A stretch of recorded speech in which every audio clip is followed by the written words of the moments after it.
Hello po. May question lang po ako, mga mi.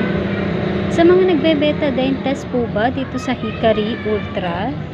Kasi po, pangalawang bili ko na po ito, bago po ito.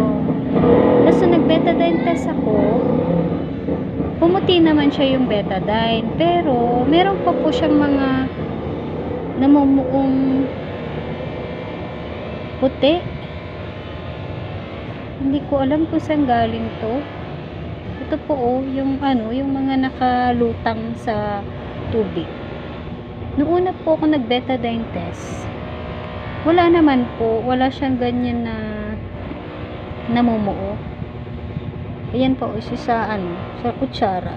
Ito lang pangalawang betadine test ko, sa pangalawang binili ko na Hikari. Doon lang po siya nagkaroon ng mga namumuong